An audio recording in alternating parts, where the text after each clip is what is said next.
ఇన్ఫర్టిలిటీలో చాలా ఓపీడీస్లో కామన్గా చూసే సమస్య ఏంటి అంటే, ఒక పేషెంట్ కపుల్ మా దగ్గరికి వచ్చి, మేడం ట్యూబ్స్ బాగానే ఉన్నాయి, సెమెన్ అనాలిసిస్ బాగానే ఉంది, తను ఎవ్రీ మంత్ ఓవ్యులేట్ అవుతారు, అయినా సరే మాకు ప్రెగ్నెన్సీ రావటం లేదు.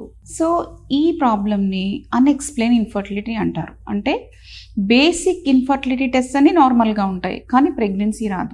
సో ఫర్ సపోజ్ ఇప్పుడు భార్యాభర్త కలిసినప్పుడు స్పర్మ్ అనేది యూట్రస్ ద్వారా వెళ్ళి యూట్రస్ నుంచి ట్యూబ్కి వెళ్ళాలి. ఈ స్పర్మ్ యాంటీస్పర్మ్ అంటే సర్విక్స్ దగ్గరే చనిపోతూ ఉండుండొచ్చు.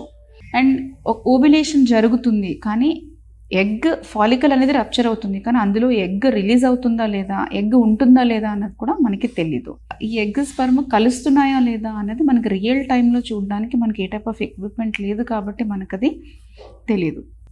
ఓకే, ఎగ్ స్పర్మ్ కలిసాక ఎంబ్రియోగా ఫామ్ అవుతున్నాయా లేదా అది కూడా మనకి తెలియదు. అండ్ ఎంబ్రియో ఫామ్ అయిన తర్వాత అది గర్భాశయంలో వచ్చి అతుక్కోవడం, ఇంప్లాంటేషన్ అంటాం, అది జరుగుతుందా లేదా, ఈ బేసిక్ టెస్ట్ ఇవి చెప్పలేవు. సో ఇన్ఫర్టిలిటీలో ఎక్కడో ఏదో ఒక స్టెప్లో ప్రాబ్లం ఉంది కాబట్టి ప్రెగ్నెన్సీ రావట్లేదు, కానీ అది ఈ బేసిక్ టెస్ట్లో మనకి తెలియడం లేదన్నమాట.